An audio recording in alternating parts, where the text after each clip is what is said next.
2026年5月，台北荣民总院的病房里，大润发的缔造者尹衍梁走完了他76年的人生。而在另一边，从7月份开始，在台湾开了30多年、曾经无人能敌的法国巨头家乐福，也将正式摘下他的招牌。一个开创者谢幕，一块老招牌退场，这两件事撞在了同一个夏天。如果你只是把它当成两条社会新闻来看，那你就错过了这30年来在这座岛上发生过的一场最精彩的商业大戏。事实上，从上世纪80年代末开始，荷兰人、法国人、美国人，还有台湾本土豪强们前赴后继地扎进这片战场。他们比拼本钱、狠劲、算计，在岛上足足厮杀了30多年，拼了个你死我活。有人一战封神，也有人黯然出局。大家好，我是胖猫，今天咱们就来聊聊这个事情。现在第一个问题，这场大战是谁先挑起来的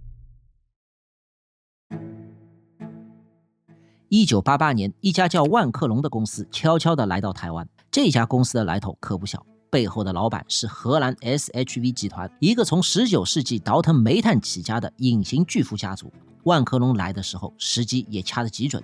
当时的台湾正处在最意气风发的年代，出口房地产天天在涨，社会财富快速积累，每个人兜里都有钱，恨不得立刻花出去。万客隆盯上的就是这块肥肉，但他们也很聪明，并没有单枪匹马的杀进来，而是拉来了三洋创办人之一台湾鱼霸分群的张国安和泰国正大谢家旗下的卜蜂，三家合资把一种从未见过的商业模式搬来台湾。1989年底，第一家万客隆在桃园八德的工业区正式开张。一开张就把很多台湾人给整不会了。为啥呀？因为你去这家店买东西居然有门槛，你得办会员卡，而且这张卡不能随便办，你必须得拿得出公司行号的登记证明。走进店里人就更懵了，货架顶上的天花板，大叉车就在你身边来来回回的开，身高不够120公分的小孩直接被挡在门外，怕你被砸到。所以它根本就不是一个让人逛街的商场，完完全全是一个冷冰冰的物流大仓库。里面的东西也不零售，全是一箱一箱一沓一沓的往外卖。按照荷兰人以往的经验，这种专门针对小商贩的批发生意，平时的人流并不会太多。可他们做梦也没有想到，他们低估了当时台湾人对低价的狂热。全盛时期，万客隆6家店一年能卖220亿，光台北内湖一家店单日营业额最高能飙到4500万，业内直接叫他店王。那万客隆到底赢在了哪里？其实很简单，就是极致的效率。工业区地价便宜，库店合一，没有多余的装潢，大宗流转，这一切都是为了把价格压死。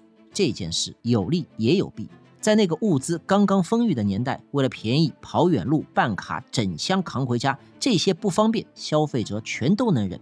但人是有惰性的，当人们开始觉得开1个钟头的车去搬一箱吃不完的罐头时，这就是一种折磨。万客隆的盲区也就暴露了。而几乎在同一时间，另一个在暗中布局的本地地头蛇早就按耐不住了。1989年，万客隆开业火爆的消息很快就传到了台南帮笑弥勒高清苑的耳朵里。不过他对此并不以为然，什么全新商业模式登陆台湾，那都是小儿科。在台湾零售圈，只要是好做的生意，就没有我统一不插一脚的道理。其实早在2年前，他就跑去了法国，跟家乐福的创办家族谈妥了合资，法方占60%，统一占40%，连中文名家乐福这3个字都是高清苑给取的。法语本意是十字路口的意思。高清苑一听，什么乱七八糟玩意儿，台湾人听不懂，他根据谐音改成了家乐福，还特别补充了一句家家快乐又幸福，一句话就让这门洋生意接了地气。统一借着当年做 7-Eleven 借洋枪搞事情的熟练经验，直接把全亚洲第一家家乐福开在了高雄大顺路。这一开就戳到了万客隆的腰眼上。你万客隆不是要看公司证明才给进吗？我家乐福不设任何门槛，男女老少谁都能推车进门。你万客隆不是开在偏远的工业区吗？我家乐福直接把店搬进市区最热闹的街口，让你下了班顺路拐个弯就能把东西给买齐了。万客隆盯的是货，想的是怎么把成本压到最低，而家乐福盯的是人，想的是怎么让你最舒舒服服的把钱给掏出来。两套截然不同的商业哲学在台湾岛上正面过招，打起来全是刀刀见血，拳拳到肉。万客隆这一边总部高度集权，每家店像同一条流水线上吐出来的一样，最让对手夜不能寐的杀招是他们的 DM 快讯上促销爆款，价格直接砍到3到5折，发起疯来甚至赔本往外砸。当时你走进店里，所有人都手拿一张单页，照着印花便宜货一路扫，这就是工业化效率的碾压力。可家乐福偏偏不与你硬碰硬，人家玩起了放权。总公司把权力下放到每一家店，店长就像带着一支贴地作战的游击队，谁离顾客近，谁就有权随时变招。今天哪样菜好卖就多上点，哪个时段人挤人就改哪个时段的促销价格。一个是精算到极限令行禁止的中央军，另一个是灵活机动各自为战的地方部队。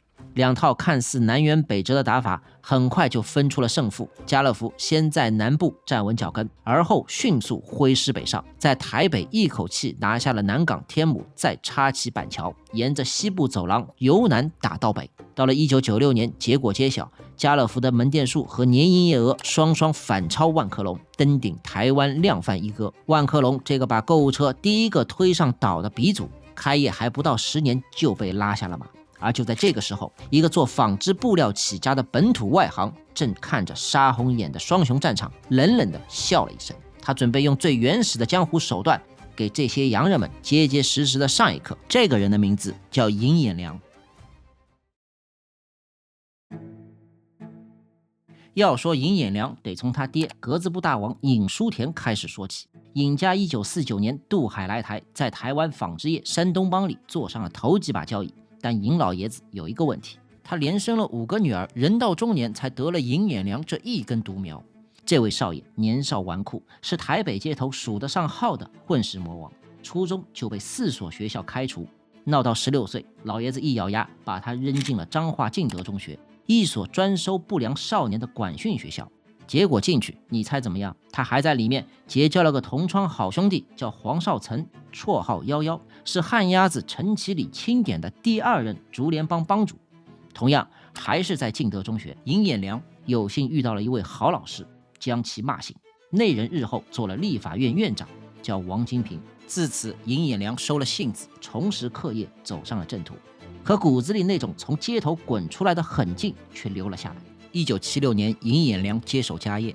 到了1990年代，台湾纺织业开始走下坡路。尹衍梁看着量贩店风生水起，正巧手上又有一座停摆的旧纺织厂房，那么一想，何不试上一试呢？万一成了呢？1996年，大润发正式成立。1997年，第一家店在桃园平镇开业。跟高清苑手下有高人流通教父徐崇仁一样，尹衍梁手下也有一员爱将，名叫黄明端。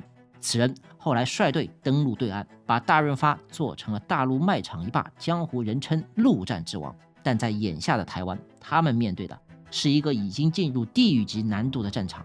此时家乐福亮出了一张王牌，天天都便宜。什么意思啊？给你价格4大保证：即时查价、价格透明化、促销价保证低、买贵退差价。说白了，我保证你买到的是全台湾最低价。这一手操作就是要把走下坡路的万客隆踩死，把大润发这些后来者死死地堵在门外。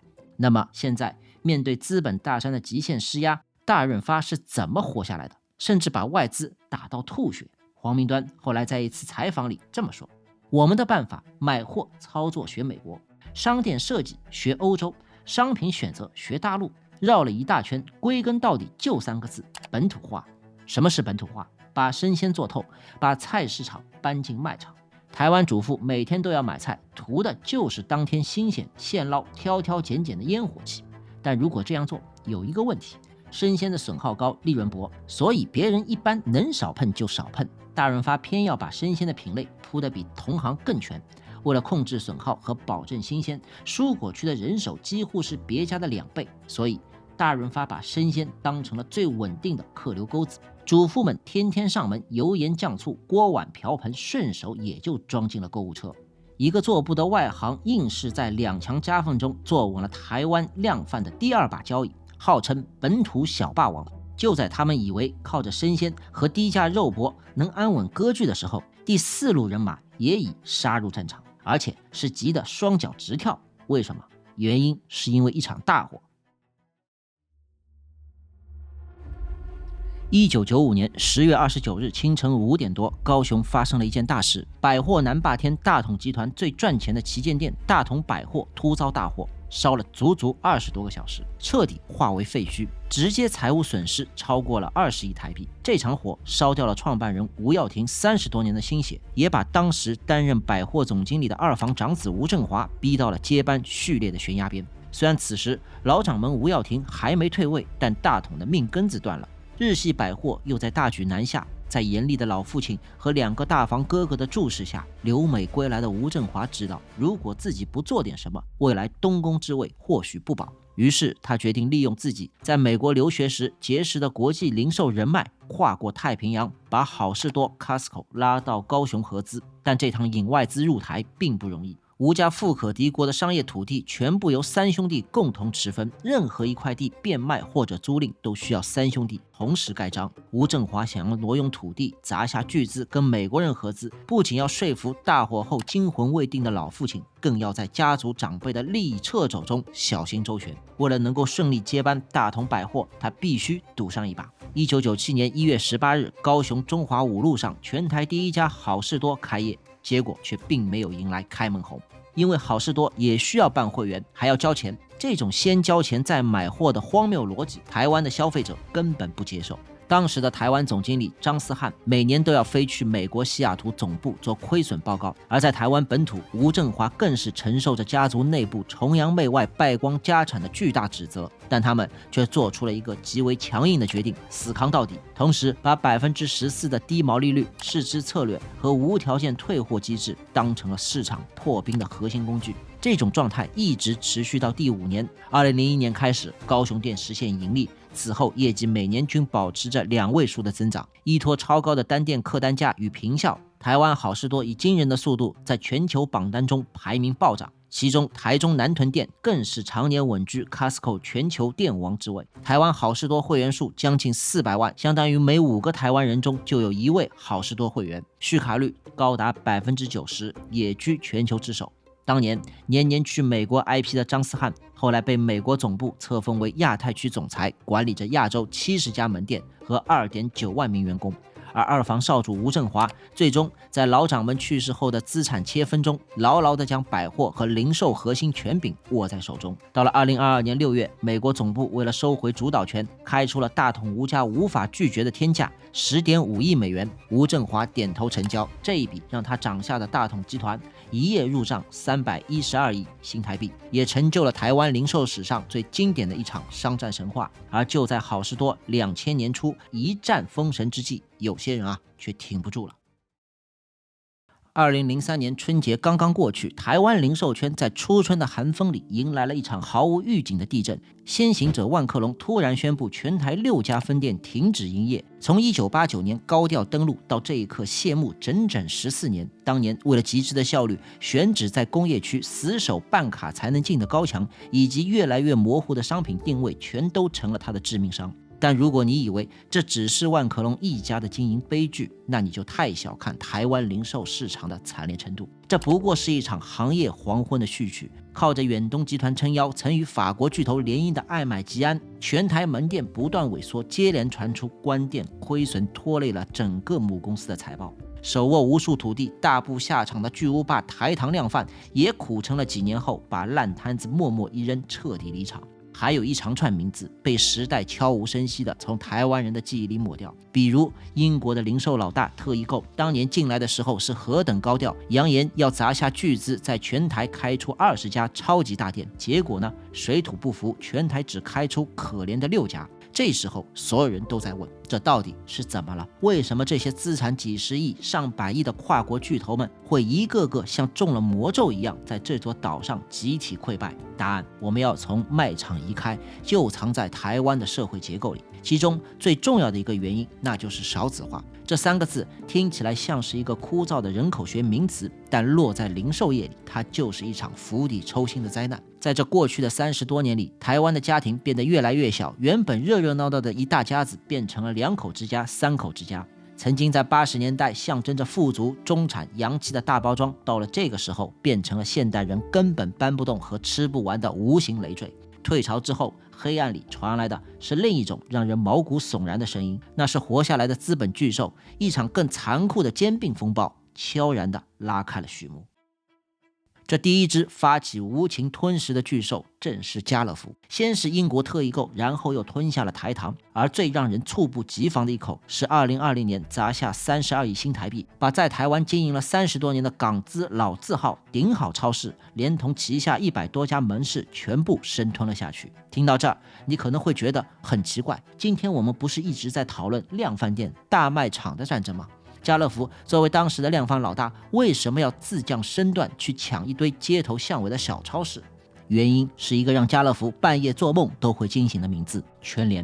此时家大业大的家乐福已经看懂自己正在被那些开在巷口的小超市慢慢耗死，只有通过顶好的100家门市，把自己的触角同样塞进全台湾的社区毛细血管里，去和全联贴身肉搏才有胜算。1年后2021年10月，那个家乐福日防夜防的全联也动手了。靠着早年在台北2信给人放贷和台中张中起眉来眼去拿下军公教福利中心以及机关地变住宅地的土地魔术，我以后单开一起来说它。反正扮猪吃老虎的林敏雄宣布，全联砸115亿新台币，直接买断大润发近96%的股权，本土小霸王大润发到此谢幕。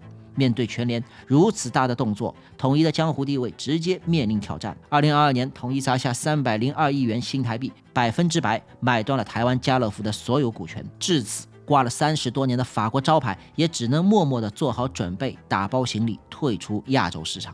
到了这里，30多年的量贩大戏彻底翻篇，最后还站在这片战场上的只剩下全台湾最恐怖的3股势力。这3股势力加起来，市占已经冲破了80%，整个台湾零售的版图就此被这3家瓜分干净。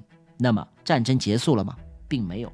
过去30年，大家在抢的是谁的地段好，谁的卖场大，但下一个战场在哪里？在你我的手机里。2024年5月，全联的数字会员突破1000万，紧接着林敏雄独资开出电子支付全支付，用户瞬间冲破600多万。而统一的 OnePoint 点数生态圈同样利用全台湾几千家 7-Eleven 织成了一张大网，会员数突破了1900万。2025年9月，统一又把刚刚吞下来的家乐福并进了这张网。这样一来，等于全台湾有消费能力的人全部被圈了进去。